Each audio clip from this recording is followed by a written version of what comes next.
Well, hello, golden dragons. It's Miss Silas again. Come here, Gracie.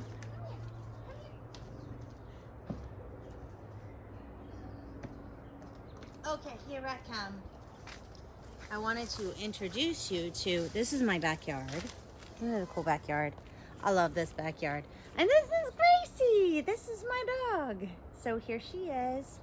She's gonna come listen to the story with us. I have a special story for you guys today. Let me show you. Oh, I should not put you on the table. I should put you on the ground. This is called Fiona's Lace, and it's written by Patricia Polacco.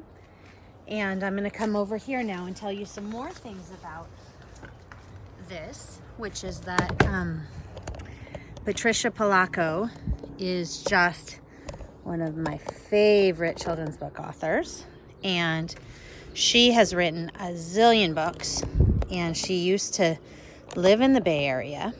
And I thought, you know, I never have enough time to read you guys all the stories that I want to read, but I thought this would be a good time to maybe look at some of the stories of Patricia Polacco, because she's so good. And this is a good story today because it's about an Irish family, and it talks a little bit about being an immigrant, which we know is an experience that many, many families have, including families in our class. And it's a good book to point out that, you know, immigration has always been kind of a tough road that takes a lot of courage for families. And this family immigrated from Ireland. So I'm going to try and do the voices. If you are someone who knows Irish accents really well, you know mine's not great, but that's okay because, you know, I'm trying. And it's good to change your voice for the different characters, right? Okay, lass, we're going to take it from here. Okay, Fiona's Lace by Patricia Polacco. For Mick and Annie Hughes, and to the brave firefighters everywhere. And by the way, Patricia Polacco is also the illustrator of her books. Many years ago, my father's family lived in a small, poor village a few miles from Limerick in Ireland. Everyone in the village depended on the textile mill that was soon to close. Most of the villagers were unsure of their futures. But Glencarry was their home and all that any of them ever had known. My father's great-grandmother, Fiona, told him later that she and her younger sister, Eilish, used to wait by their front gate almost every day to greet their father as he came home from the mill. Sorry, I'm trying to get this just right for us here.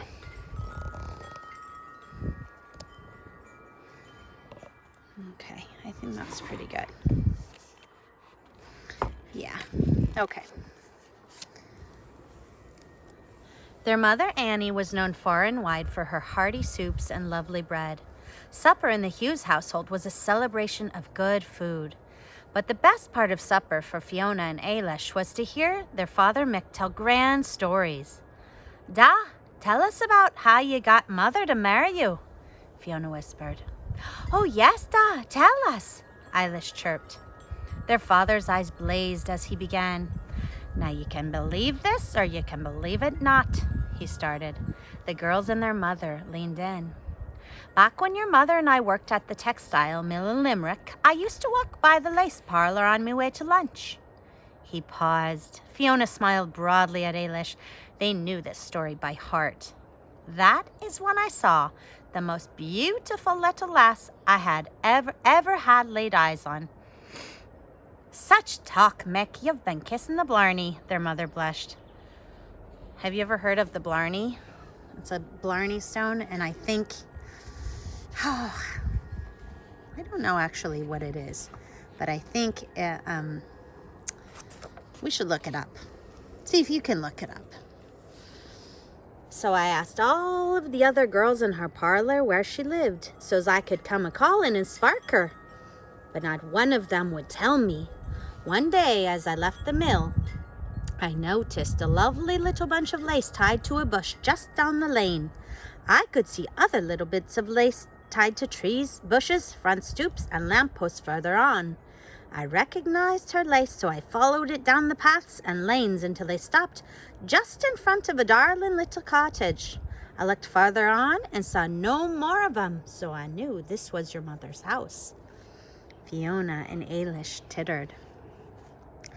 'Twasn't more than a fortnight that I started courting your mom. We were married right here at St. Timothy's, and I brought me bride home to this very house. Carried her over that threshold just there, he said with a sweeping gesture. Both you girls were born right here next to the hearth, their mother added.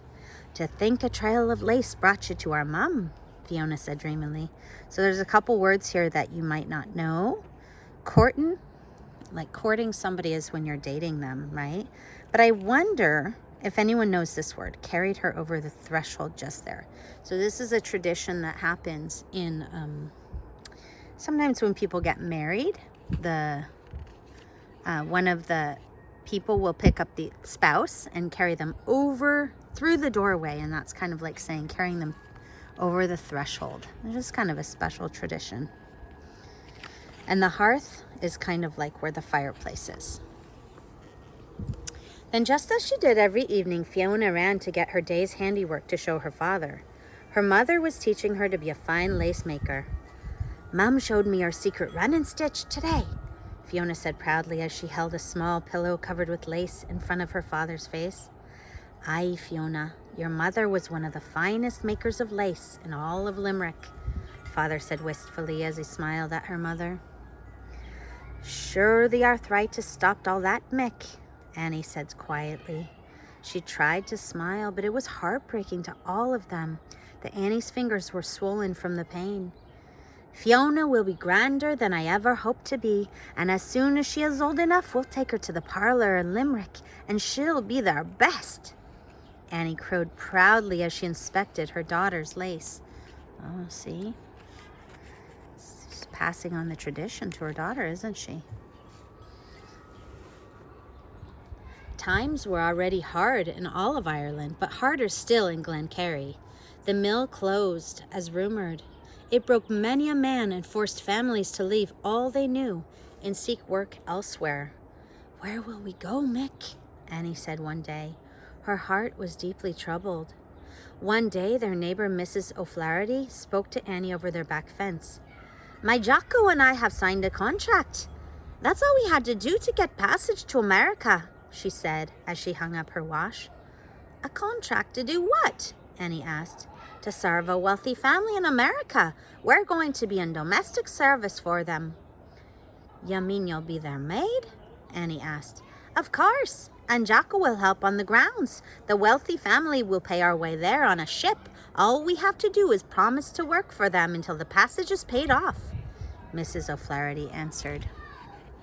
So we talked a little bit about refugees in class, right? We talked about that with Miss Karen and how refugees have to leave because they don't have work or there's something that's threatening them in some way. And it kind of seems like this is not quite to that point, but there's a reason that they're leaving, right? They don't have money there, right? They don't have jobs. When Annie told Mick that evening, they stayed up into the wee hours of the night talking about it. Within a week, they too went to an agency and signed a contract to work for a family in Chicago, America. Chicago, America! Fiona yelped. Part of her was excited because she'd heard so much about America, but part of her was very sad for she loved her little village. For the next weeks, it was hard for all of them. They had to decide what to take with them and what to leave behind. The last night they were home, Fiona and Ailish put out a bowl of milk for the leprechauns and the wee people, the fairies, as they had done all their lives. Fiona, in America, servants have servants of their own. The streets are paved with gold, and we shall live in a fancy house. If only we could take the wee people to America with us. Do you think we could? Ailish asked her sister. No, Ailish.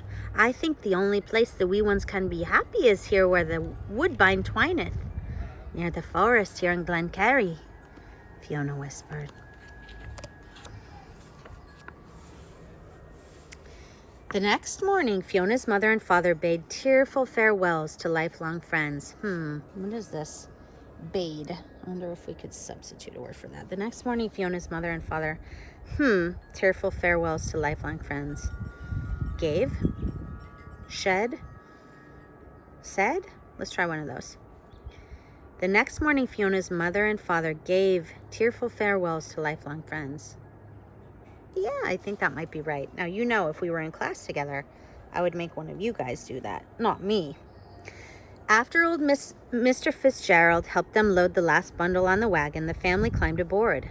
As they left their homestead and village, they all looked back as long as they could. When they crested the hill, their beloved village disappeared behind a grove of trees. Ailish and Fiona cried for miles. So did their mother. Their father just stared off into the distance. They traveled most of that night and part of the next day. When they arrived in Belfast, they made their way directly to the shipyard to board the steamer that was bound for America. So I wonder, at this part it says their father just stared off into the distance. Before we go on to the next page, I wonder if you could think of how the author is showing and not telling there. What is their father feeling? So turn to someone close to you or say it to yourself. What's he feeling right now? Okay. As the ship pulled away from the docks, they took one last longing look at their beloved Ireland. Crossing the Atlantic was long and hard. Almost everyone aboard was seasick and miserable. To pass the time, Fiona made lace, yards and yards of lace. Finally, they neared the harbor in New York. They could hardly wait to set foot on dry land. When they did, they barely had time to be processed and then make their way directly to the train station to catch the train to Chicago. On the train, there were no bunks or cots to sleep in. They had to take turns sleeping on the hard seats of the coach car. At least on the ship we had bunks to sleep in, Annie said wearily. Days passed. Fiona busied herself making more and more lace. The journey was bumpy, hot, and dusty. They stopped in many towns and cities. Every so many stops, they bought bread and cheese. Finally, one day, the conductor announced that they were approaching Chicago. We're here, Ailish crowed happily. The train pulled through what seemed like miles and miles of stockyards full of cattle. They could see a big city, tall buildings off in the distance. I'm guessing the cattle are waiting to be slaughtered. The Americans eat well. I'll be bound there must be a joint of beef on every table, their father sang out. Look, Mother, the sea is right next to Chicago. I wonder why the ship didn't bring us right here, Fiona said. That there is Lake Michigan, folks, and it sure does look big enough to be the ocean. Oh, this is the conductor, not one of their parents. That there is Lake Michigan, folks, and it sure does look big enough to be the ocean, don't it? The conductor said. Yes, I have seen that lake, and it does look as big as the ocean. You cannot see the other side.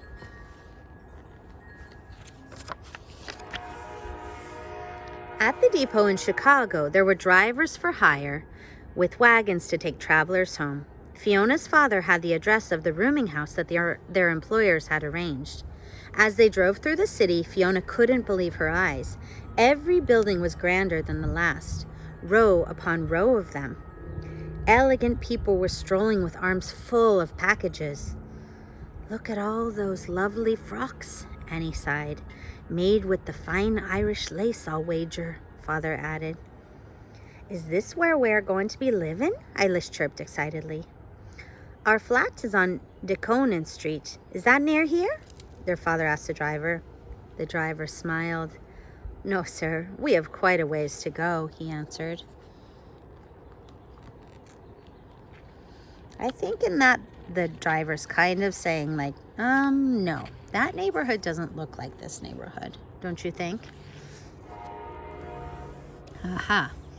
The farther they drove, the clearer it became that they were coming into a part of Chicago that wasn't so grand. The streets were crowded with spruikers selling their wares from wagons. Ooh, I don't know that word, spruikers. What could that be? Well, let's see if we can find any pictures. I don't see any pictures. How about, can you think of a word? Spruikers, like, the streets were crowded with spruikers selling their wares from wagons. It kind of sounds like it's a person who sells things, but they don't have a store. So like a vendor, maybe? The streets were crowded with vendors selling their wares from wagons. What do you guys think? Maybe that? The buildings and houses were shabby and run down. This is it? This is it. 120 DeConan Street, the driver sang out. Then he helped them unload and lug their belongings up rickety stairs.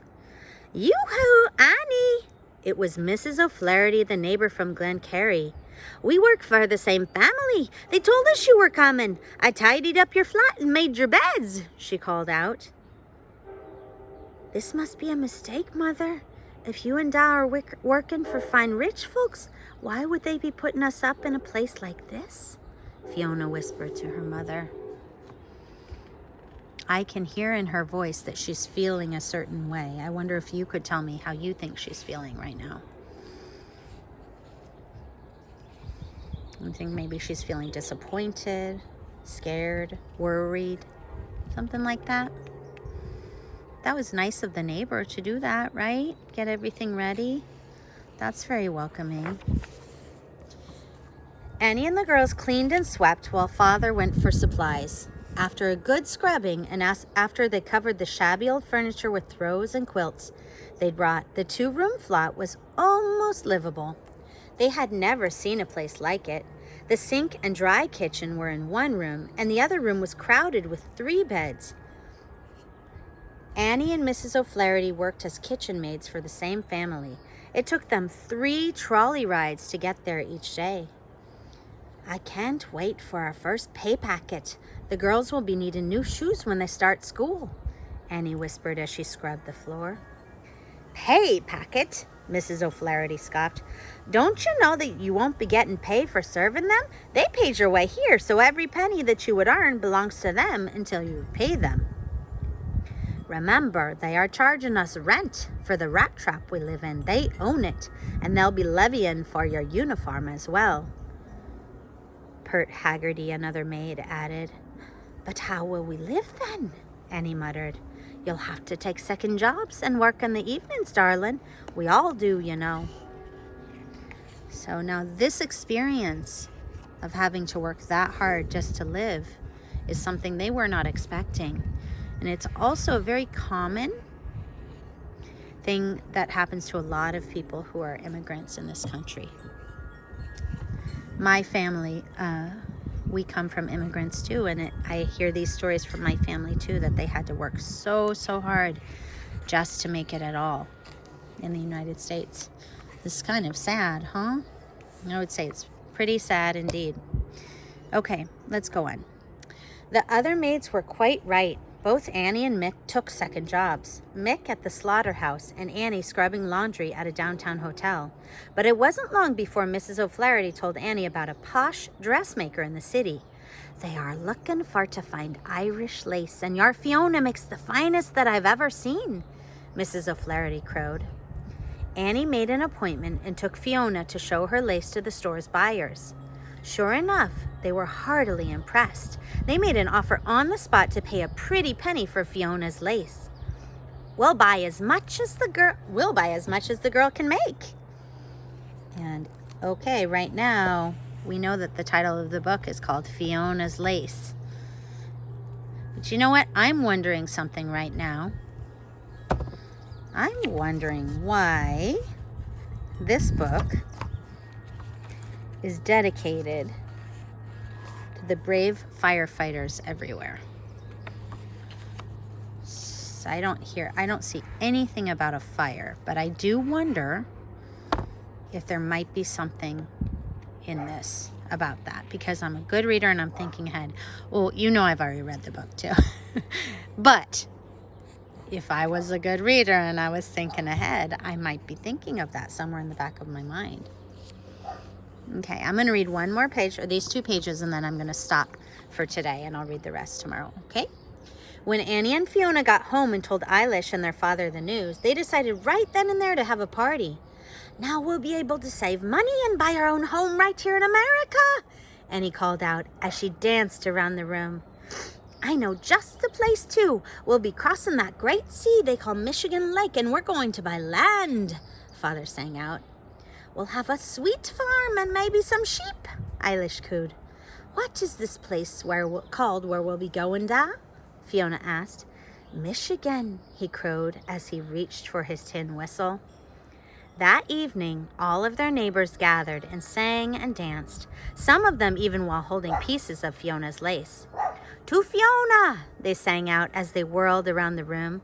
This lass and her lace have saved the Hughes family, Mrs. O'Flaherty called out. The Lord bless us all. The Lord bless us all, Annie whispered. That's the way of saying the Lord bless us all, with an Irish accent. The celebration went on almost until it was time for Mass the next morning. Gracie, that's enough. Come listen to the story and be quiet. The celebration went on almost until it was time for Mass the next morning. As the months passed, it wasn't long before the Hughes family had put away money in a tea tin on the high shelf in the kitchen. It was the month of October, and All Hallows Eve would be coming. One night before their father and mother left for their night jobs, Father sat down to tell them a story. This is about the Puka, the ghostly black horse that is harnessed to the coast of Bower, the carriage of death. The banshee screeches and pounds on the door to collect souls that have passed from this life, Father said as he pretended to shiver. Oh my gosh, are we really going to end on that part? Okay.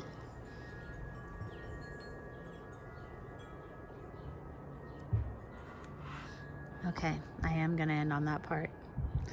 All right, guys. I'll see you tomorrow with Fiona's Lace.